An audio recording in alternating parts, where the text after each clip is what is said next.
Good morning વિદ્યાર્થી મિત્રો.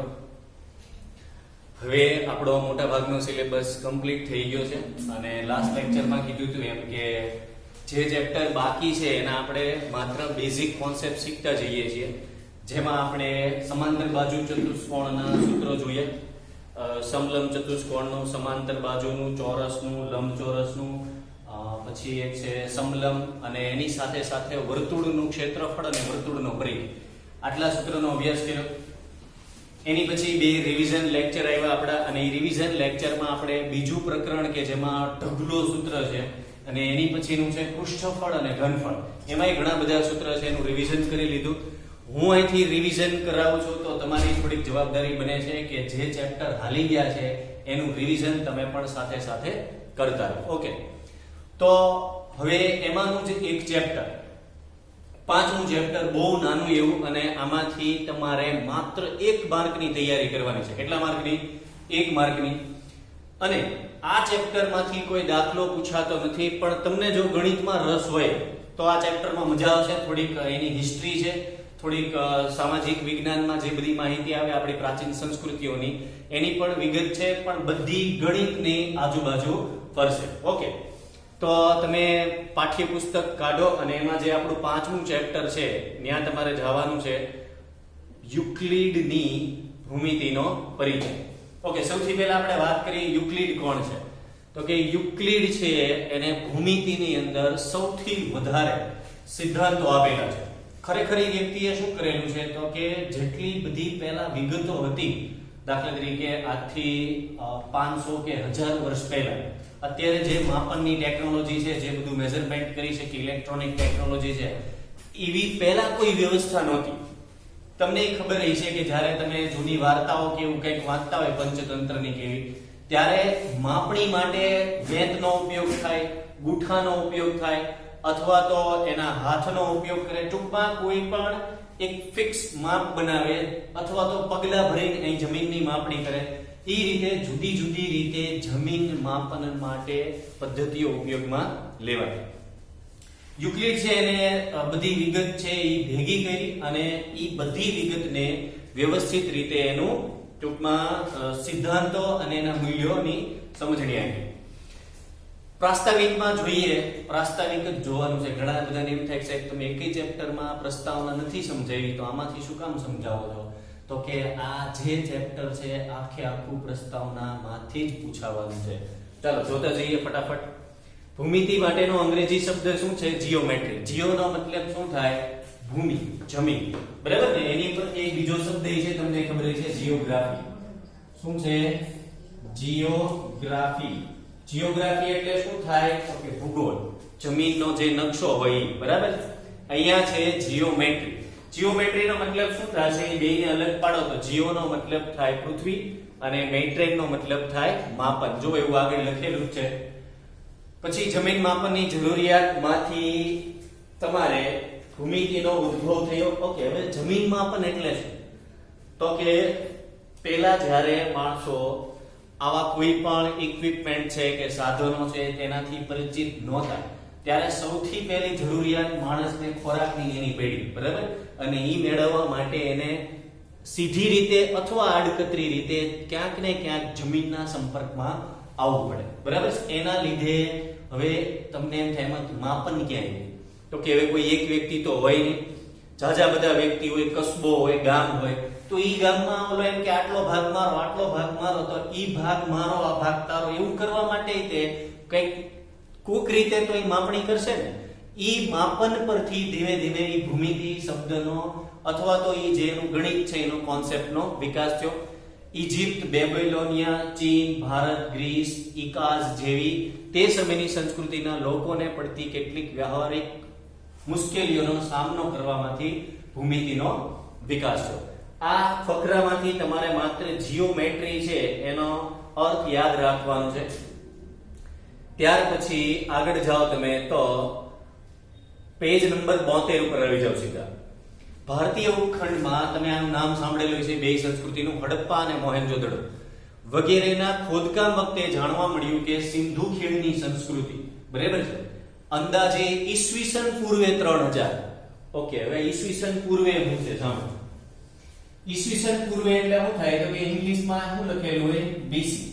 એનો મતલબ શું થાય કે અત્યારે ઈસુના જન્મ પછી 2019 વર્ષ એટલે ઈસવીસન શરૂ થઈ એના 2019 વર્ષ થઈ ગયા અને આ છે ઈસવીસન પૂર્વે 3000 એટલે ઈસવીસન શરૂ થઈ એનાય 3000 વર્ષ પહેલા એટલે 3 અને 2 એટલે ટોટલ 5000 વર્ષ પહેલાની વાત છે.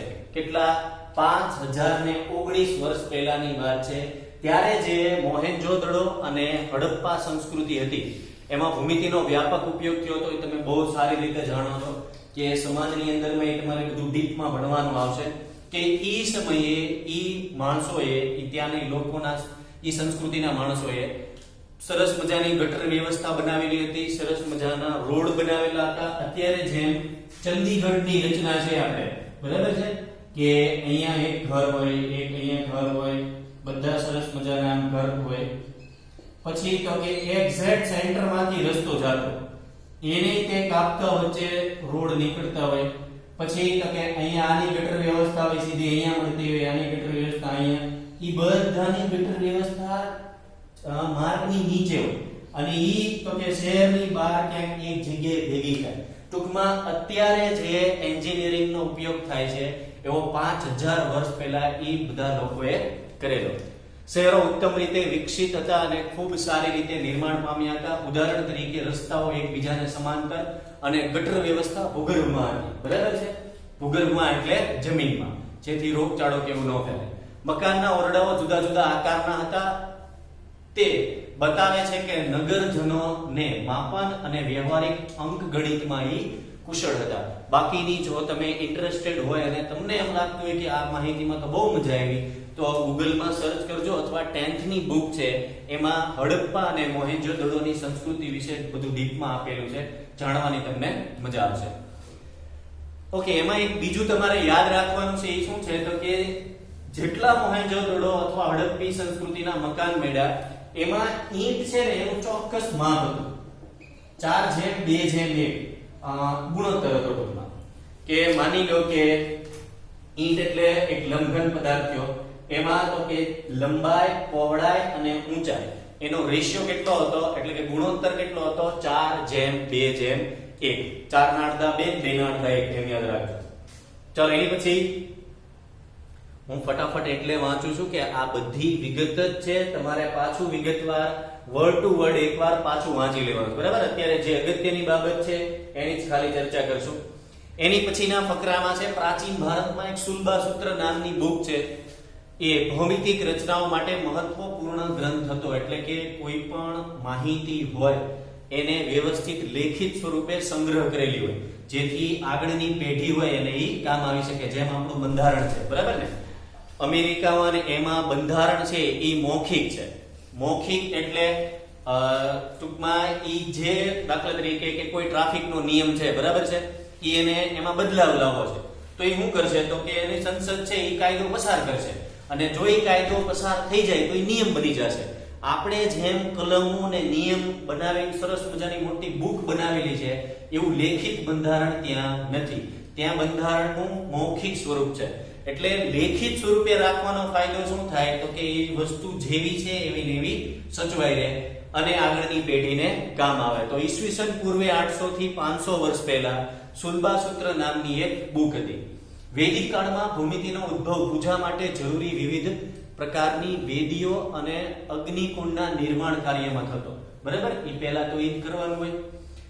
પવિત્ર અગ્નિને વધુ પ્રભાવશાળી બનાવવા માટે ઓકે, હવે આ થોડુંક વાસ્તુશાસ્ત્ર ઉપર જાય છે. તમને ખબર છે વાસ્તુશાસ્ત્ર શું છે કે જે ન્યાસ પૂજા અર્ચના થતી હોય કે સાધના થતી હોય એ પવિત્ર અગ્નિને વધુ પ્રભાવશાળી બનાવવા માટે એનું સ્થાન, આકાર, ક્ષેત્રફળ વગેરે બધી વસ્તુઓ અસર કરે. આપણે ભલે એમાં માનતા ન હોઈએ પણ ક્યાંક ને ક્યાંક એની અસર થાય છે. તમારા ઘરની જે ટૂંકમાં એનું ક્ષેત્રફળ હોય, એનો આકાર હોય, એનું મુખ છે એ કઈ બાજુમાં છે એ બધું જ ડિપેન્ડ કરે અને એ વાસ્તુશાસ્ત્ર છે એ તમને ખબર જ છે. સ્પષ્ટ રીતે નક્કી થયેલ આદેશોનું પાલન થતું હતું. ગૃહસ્થ કર્મકાંડ અને ચોરસ અને વર્તુળાકાર વેદીઓનો ઉપયોગ થતો હતો. ઓકે, હવે સીધા આપણે જઈએ એની પછી જો ઠેઠ નીચેથી ત્રીજી લીટીમાં લખેલું છે શ્રીયંત્ર. ઓકે, આ શ્રીયંત્ર શું છે? તમારા ઘરની અંદર મંદિર હોય ને એની અંદર તાંબાની એક સરસ મજાની ચોરસની પ્લેટ હોય. નો જોઈ હોય તો જોજો, અને ઈ હોય તો એ જોજો, એટલે જેનાથી તમને વધુ ખ્યાલ આવે. એને શ્રીયંત્ર કહેવાય. ઈ શ્રીયંત્ર જુદી જુદી પૂજાઓ હોય, અર્ચના કરવાની હોય, અથવા તો ભગવાનના અમુક વ્રત ને એવું કરવાનું હોય તો એમાં ક્યાંક ને ક્યાંક શ્રીયંત્ર વપરાય. તો શ્રીયંત્ર એટલે જો ક્યાંક ગાણિતિક રીતે થોડુંક ધાર્મિક તો છે જ તે, પણ એની હારે ગણિત કઈ રીતે જોડાયેલું છે? તો કે શ્રીયંત્ર એ અંદરો અંદર ગૂંથાયેલા 9 સમદ્વિભુજ ત્રિકોણનું સંયોજન છે. કેટલા ત્રિકોણ છે? 9. કયા આકારના છે? તો કે સમદ્વિભુજ, એટલે કે જેની બે બાજુ સરખી હોય. ઓકે, ઈ 9 ત્રિકોણથી આગળની લાઈનમાં એવું લખેલું છે કે આ ત્રિકોણ એવી ચોક્કસ રીતે ગોઠવાયેલા છે કે તેમાંથી 43 ઉપ ત્રિકોણ બને. ઓકે, આ શું છે? જો માની લો કે હું અહીંયા એક ત્રિકોણ દોરું અને અહીંયા બીજું ત્રિકોણ દોરું, તો ઈ બે ત્રિકોણના સંયોજનથી જો અહીંયા 1, પછી આ 2, 3, 4, 5 અને 6 આવા અલગ ત્રિકોણ પણ બનશે. એટલે તમારે ત્યાં અંડરલાઈન કરી નાખવાની છે કે શ્રીયંત્ર એ 9 સમદ્વિભુજ ત્રિકોણનું સંયોજન છે અને એનાથી બીજા 43 ઉપ ત્રિકોણ બને છે. ઓકે, ચાલો એની પછી જો જે માહિતી હું છોડતો જાઉં છું એ તમારે વ્યવસ્થિત સારી રીતે વાંચી લેવાની છે. અત્યારે આપણે જે ટોપિક વધુ મહત્વના છે, સીધો ત્યાંથી સવાલ પૂછાઈ શકે એવી વસ્તુઓનો જ આપણે અત્યારે અભ્યાસ કરીએ છીએ. બેબીલોન વાસીઓનું ઘણું બધું આવશે, એટલે એ જોઈ લેજો. એની ઉપરથી એક આપણે ગણિત શાસ્ત્રીને પણ ભણવાનો થશે. ઇજિપ્ત વાસીઓ દ્વારા વિકાસ પામેલા ભૂમિતિમાં મુખ્યત્વે પરિમાણોનું કથન સમાવિષ્ટ થયું હતું. તેમાં વિધિઓના કોઈ વ્યાપક નિયમ આપવામાં આવ્યા નથી. ઓકે, ત્યાર પછી આપણે એક પ્રખર ગણિત શાસ્ત્રી છે, એના ગુરુનું અભ્યાસ કરવાનો છે. એક ગ્રીક ગણિત શાસ્ત્રી છે જેનું નામ છે થેલ્સ. અને તમે જ્યારે ધોરણ 10 માં અભ્યાસ કરશો ત્યારે તમારે થેલ્સનો પ્રમેય સમજવાનો આવશે 6.1. તો આ થેલ્સ કોણ છે? તો કે થેલ્સને તમે નહીં જાણતા હોય, પણ એનો એક પ્રખ્યાત બહુ ફેમસ છે એવો વિદ્યાર્થી છે, એ છે પાયથાગોરસ. કોણ છે? પાયથાગોરસ. ખબર છે ને? પાયથાગોરસ એટલે સામે કર્ણનો વર્ગ બરાબર સામેની પેલી બાજુનો વર્ગ વત્તા બીજી બાજુનો વર્ગ, જેને આ નિયમ આપેલો છે. ઓકે, તો એક ગ્રીક ગણિત શાસ્ત્રી થેલ્સને એ વાતનો શ્રેય જાય છે કે તેઓએ સૌથી પહેલા જ્ઞાત સાબિતી આપી. જ્ઞાત સાબિતી એટલે શું? તો કે એને પ્રૂફ કરીને દેખાડ્યું કે વ્યાસ છે એ વર્તુળને બે સમાન ભાગમાં વિભાજિત કરે છે. એની પછીનું વાક્ય છે થેલ્સના એક અતિ પ્રસિદ્ધ શિષ્ય, એક પ્યુપિલ છે એનો, બરાબર, વિદ્યાર્થી, સ્ટુડન્ટ પાયથાગોરસ હતો, અને તેમનું નામ એક ચોક્કસ સાંભળ્યું હશે. પાયથાગોરસ અને તેના સાથીઓએ અનેક ભૌમિતિક ગુણધર્મોની શોધ કરી અને ભૂમિતિના સિદ્ધાંતોના મહદ અંશે વિકાસ કર્યો. પાયથાગોરસને આપણે માત્ર એક જ નિયમથી જાણીએ છીએ, અને એ નિયમનું નામ જ આપણે પાડી દીધું છે પાયથાગોરસનો નિયમ. પણ ખરેખર એ વ્યક્તિએ અને એના સાથીઓએ ઘણી બીજી બધી પણ શોધ કરેલી છે. દર વખતે એવું જ હોય. માની લો કે ન્યૂટન છે, તો આપણે એના બળના નિયમ તરીકે જ માનીએ કે ભાઈ એને ગુરુત્વાકર્ષણ બળનો નિયમ શોધ્યો. ના, એવું નથી. એને એની પોતાની, કોઈ પણ સાયન્ટિસ્ટ હોય કે મેથેમેટિશિયન હોય, એને ટૂંકમાં પોતાની આખી લાઈફ છે એ એના માટે તે બધું તે ન્યોછાવર કરી દીધું હોય કે એક નિયમ બનાવી નાખે ને બેહી જાય એવું તો હોય નહીં. એ સતત ને સતત રિસર્ચ કરતા હોય અને એને એવા ઘણા બધા ગાણિતિક નિયમો ને વૈજ્ઞાનિક નિયમો આપ્યા હોય, પણ એ એની એવી શોધના લીધે ફેમસ હોય જે શોધે ટૂંકમાં દુનિયાની ભવિષ્ય આખું ચેન્જ કરી દીધું હોય. બરાબર છે? જેમ ગુરુત્વાકર્ષણ બળનો નિયમ હતો, તો હું ન્યૂટન પહેલા એ નિયમ નહીં લાગુ પડતો હોય? લાગુ પડતો તો પણ કોઈ જાણકારી નહોતી અને કોઈ એ રીતે એને એપ્લાય નહોતા કરતા. ઓકે, તો આ થઈ થેલ્સની વાત. ત્યાર પછી જેને ધુરંધર કહેવાય ગણિતના, અને એમાંય તે ભૂમિતિના પિતા કહેવાય, બરાબર છે, ઈ છે ઈસવીસન પૂર્વે 300 સુધી.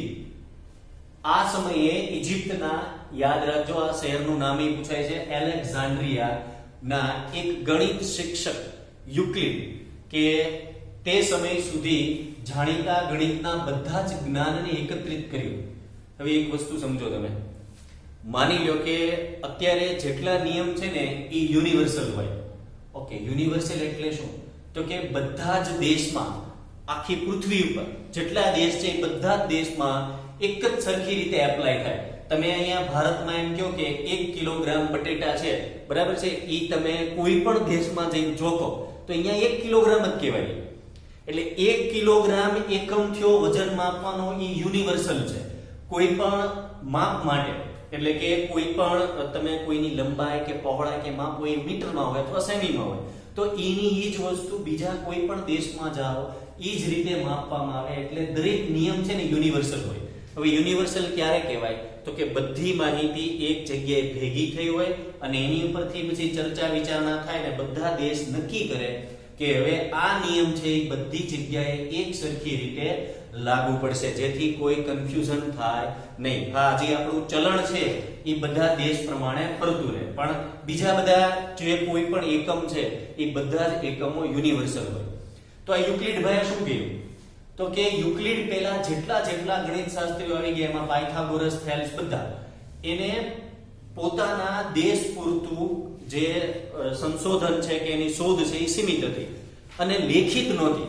સાંભળજો, લેખિત હોવું બહુ મહત્વનું છે, કારણ કે લેખિત હોય તો આગળની પેઢી છે એ એને જોઈ શકે, સમજી શકે, એની સાબિતી હોય તો યુક્લિડે શું કર્યું?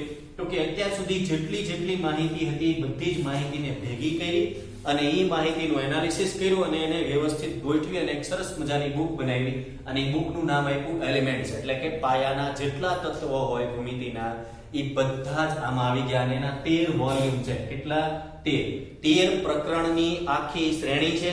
એમાં એને અત્યાર સુધી એટલે એના સમયથી પહેલાના સમય સુધી જેટલો ભૂમિતિનો વિકાસ થયો એ બધા જ સિદ્ધાંતોને એને એક જગ્યાએ ભેગા કર્યા. પછી યુક્લિડની વ્યાખ્યાઓ આવશે, એના સ્વયં સિદ્ધ સત્યો આવશે, પૂર્વધારણાઓ આવશે. ઓકે, તો એમાં શું છે આપણે ફટાફટ જોઈ લઈએ.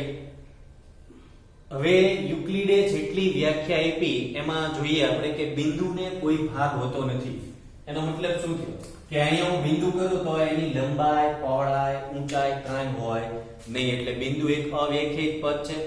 પછી રેખા એ પહોળાઈ વગરની લંબાઈ છે. હવે તમને ઘડી સમજાશે નહીં એટલે ધ્યાન અહીંયા રાખજો.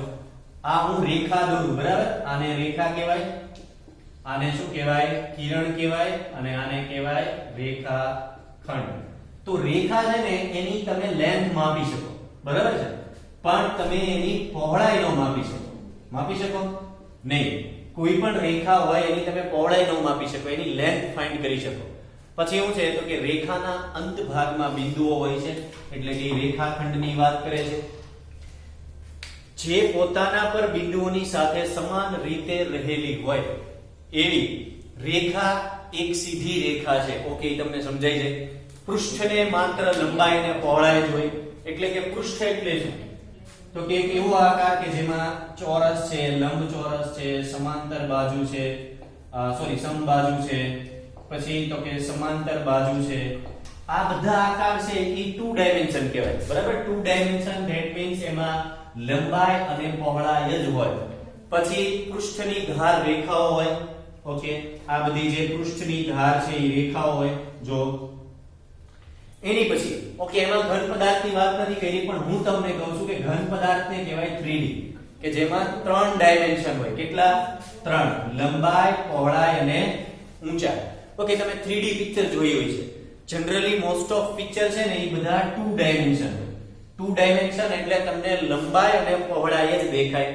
અત્યારે મારી સામે જે સ્ક્રીન છે એમાં મને 2 ડાયમેન્શન ઇમેજ દેખાય છે કે જેમાં હું લંબાઈ અને પહોળાઈ જ જોઈ શકું છું. પણ 3D પિક્ચર હોય એમાં તમને જોવાની મજા શું કામ આવે? તો કે તમે ઈ 3D ઇમેજ છે ચશ્મા પહેરીને આમ સરસ મજાનું જોતા હોય, બરાબર છે? હમણાં છેલ્લે ઓલું પિક્ચર આવ્યું હતું અજય દેવગનનું, કયું હતું? શાંતિ સર એવડી ઓલું મરાઠા કલ્ચર ઉપર હતું. ઈ શિવાજી, તાનાજી, સોરી, હા તાનાજી. અહીંયા સામે બેઠા છે એ થોડાક વીક છે, પિક્ચર નથી જોતા એટલા બધા. હું નામ નહીં બોલવી કોણ છે. તાનાજી પિક્ચર આવ્યું હતું. ઈ પિક્ચરમાં હા શાંતિ સર જવાબ નહોતો આપ્યો, બીજા કોઈ આપ્યો હતો. ઈ તાનાજી પિક્ચર છે એ 3D માં આવ્યું હતું અને બહુ મજા આવે જોવાની. હું કામ? તો કે આમ કરીને આમ તલવાર ફેરવે ને તો આપણને એમ થાય આપણા નાક પાસેથી ગઈ, એટલે બધા આમ આગાવી આવે. એવું હું કામ થાય? કારણ કે એમાં 3 ડાયમેન્શન એટલે કે ત્રીજું ડાયમેન્શન તમને દેખાય, જે છે પહોળાઈ. શું છે? પહોળાઈ. આખું પિક્ચર છે ને આમ તમને આમ ઉપસેલું દેખાય અને જોવાની મજા આવે. બરાબર છે? ઓકે. તો આ થઈ એનો 7મો મુદ્દો એવો છે કે જે સપાટી પોતાના પરની સીધી રેખાઓ સાથે એક સમાન રીતે રહેલી હોય તેને સમતલ કહેવાય. એટલે કે બધી જ રેખાઓ ભેગી થઈ જાય. બરાબર? કે કોઈ એકબીજા વચ્ચે જગ્યા છોડે નહીં. તો આ બધી જ રેખાઓ છે આ રીતે ભેગી થઈ જાય અને જે સમૂહ બનાવશે, યાદ રાખજો વચ્ચે જગ્યા છૂટવી જોઈએ. જગ્યા છૂટવી જોઈએ નહીં. તો હવે જો આ રીતે બધી જ રેખાઓ છે એ ભેગી થઈ જાય અને જે બનાવશે આકાર એને કહેશું આપણે સમતલ. એટલે કે બધી જ રેખાઓના સમૂહથી શું બનશે? સમતલ. આગળ જઈએ. ત્યાર પછીની માહિતી આવશે પ્રમેય, કે પ્રમેયને 3 અંગો હોય: પક્ષ, સાધ્ય અને સાબિતી. પછી પૂર્વધારણા જોઈએ તો પૂર્વધારણા કોને કહેવાય? પૂર્વધારણા અને સ્વયંસિદ્ધ સત્યો. પૂર્વધારણા એટલે કોઈ એવી વસ્તુ કે જે પહેલેથી તમે ધારી રાખેલી હોય, અને સ્વયંસિદ્ધ સત્યો એટલે તમારે એને સાબિત કરવાની જરૂર પડે નહીં. બરાબર છે? એને અમુક પ્રકારના તમે વાક્ય બોલો એટલે હાથે જ સાબિત થઈ જાય. દાખલા તરીકે હું એમ બોલું, જેને ચાંચ હોય, જેને 2 પાંખ હોય, જે સૌ નાનું એવું પક્ષી હોય કે જે ઘરની આજુબાજુ જોવા મળે, તો તમને આમ તરત હિન્ટ આવશે કે સાહેબ તમે ચકલીની વાત કરો છો ને. એટલે ઘણા બધા, કેટલા બધા પક્ષીઓ છે, એમાંથી હું એવા 10 વાક્ય બોલું એટલે એ સ્વયંસિદ્ધ સત્ય થઈ જાય અને તમે હાથે જ આઈડેન્ટિફાઈ કરી શકો કે એ કોની વાત આલે છે. ચલો, તો હવે બીજી કોઈ વિગત રહેતી નથી. એટલે કે તમારે પૂર્વધારણા એક પહેલા જેટલું આપેલું છે એ વર્ડ ટુ વર્ડ એક વખત સરસ અક્ષરે લખી નાખવાનું છે. અને એમાંથી હવે જો કોઈ પણ સવાલ પૂછાય તો એ એક પણ સવાલ છૂટવો જોઈએ નહીં. ક્લિયર? તોય તમને કોઈ પણ વિગત અથવા તો કોઈ શબ્દ ન સમજાતો હોય તો તમારે મારો સંપર્ક કરવાનો છે.